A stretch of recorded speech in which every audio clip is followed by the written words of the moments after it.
Les 11 et 14 octobre 2023, la ville de Cotonou au Bénin a revêtu ses plus beaux atours afin de recevoir les quelques 300 délégués et représentants des capitales et métropoles de 35 pays venus prendre part aux assises du 43e congrès annuel de l'Association internationale des maires francophones. Un congrès 2023 au cours duquel ont affirmé leur volonté d'ouvrir d'autres voies de dialogue et de construire leur coopération sur de nouvelles bases dans un contexte international marqué par des crises majeures. Reconnaissable à son uniforme rutilant des forces armées gabonaises, le général de brigade Jude Ibrahim Rapotombo, qui a pris une part active à ces assises en sa qualité de délégué spécial en charge de la gestion de la ville de Libreville, a, dans son propos liminaire, assuré l'assistance sur le climat sociopolitique, économique et culturel qui prévaut au Gabon depuis les événements survenus le 30 août 2023.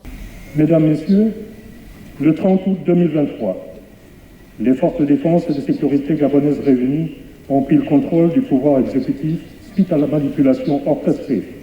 par l'instance officielle chargée de l'organisation des élections en République gabonaise. À côté de cela, une mauvaise gestion des deniers publics avait entraîné la dégradation des tissus et de la cohésion sociale, ralentissant de facto et considérablement l'élan de développement devant améliorer les conditions de vie de nos concitoyens. Tout ceci planifié par des personnes, hélas, animées par une volonté de se servir plutôt que de servir la nation et ayant fait aboutir le processus électoral à des résultats électoraux tronqués.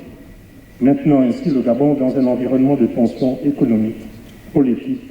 sociale et même culturelle. Faisant écho de la volonté des autorités gabonaises de la transition à respecter les engagements du Gabon envers ses partenaires internationaux, le délégué spécial en charge de la gestion de la commune de Libreville a rassuré les congressistes que le Gabon compte poursuivre, voire améliorer ses engagements avec l'extérieur. Non, le Gabon ne s'est pas renfermé sur lui-même. Au contraire, il entend bien poursuivre et améliorer ses engagements avec l'extérieur. C'est pourquoi, au niveau de la gestion des collectivités locales, Libreville, pour sa part, continuera de participer et de respecter ses engagements tout au sein de l'Association des maires francophones, qu'au sein de toutes les autres organisations dont elle est membre. Dans la thématique du dialogue sous-régional, le général de brigade Jude Ibrahim Rapotombo, en charge de la gestion de la commune de Libreville, s'est prononcé sur l'excellence des relations entre l'Union européenne et l'Association internationale des maires francophones. Dans le cadre de la thématique du dialogue sous-régional qui nous réunit aujourd'hui, je tiens à saluer le partenariat stratégique entre l'Union européenne et l'IMF. En effet, ce partenariat a favorisé la création d'instances sous-régionales telles l'Association des villes et collectivités d'Afrique centrale, laquelle a réuni le 27 et 28 septembre 2022 à Libreville, au Gabon, les villes d'Afrique centrale afin de bâtir une vision commune sur la foresterie urbaine. À l'issue de cette rencontre très fructueuse,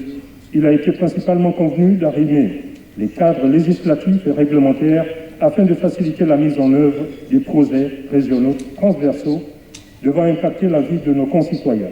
Avant de clore son propos, le délégué spécial en charge de la gestion de la commune de Libreville a tenu à rendre un hommage mérité à Mme Anne Hidalgo, présidente de l'AMF, maire de Paris, pour son action en faveur de la protection de l'environnement. Avant de clore mon propos, je voudrais rendre hommage à notre présidente de l'association, Mme Anne Hidalgo, maire de Paris, pour son engagement sans faille dans la lutte contre le dérèglement climatique, notamment pour son combat à faire prendre en compte le rôle des villes dans la transition écologique comme préoccupation majeure de la COP 28 qui tiendra du 30 novembre au 12 décembre 2023 à Dubaï. Ainsi, au nom de l'Association des villes et collectivités d'Afrique centrale, voudrais-je exprimer notre soutien total à la création d'une banque des villes dont l'objectif est le financement de la transition écologique. Il convient toutefois de rappeler qu'en marge des travaux du 43e congrès de l'Association internationale des maires francophones, les maires de Libreville et de Porto-Novo ont paraphé un protocole d'accord pour une coopération décentralisée porteuse d'un nouveau modèle de partenariat qui permet de soutenir des programmes innovants mis en œuvre par les municipalités qui impactent la vie des citadins sur des secteurs tels que l'agriculture, l'éducation, la culture et les arts, la sécurité et la paix des populations. Vous me voyez heureux de l'aboutissement de ce projet que j'ai trouvé sur ma table en arrivant à la tête de la mairie de Libreville. Heureux parce que le maire l'a dit tout à l'heure, nous ne nous tournons pas beaucoup vers nous. C'est de ça qu'il s'agit lorsque le maire parlait tout à l'heure de développer cette coopération sud-sud. Nous allons souvent chercher ailleurs alors que nous avons tout pour réussir chez nous. Et c'est pour ça que lorsque je trouve ce dossier sur ma table en arrivant à la tête de la mairie de Libreville, je ne pouvais que me réjouir de ce que cette initiative a déjà été lancée, que cette initiative avait déjà été discutée. Il ne restait plus qu'à finaliser par ce petit rituel qui nous réunit ce jour, en signant le paraphère qui scelle le peuple frère de Libreville à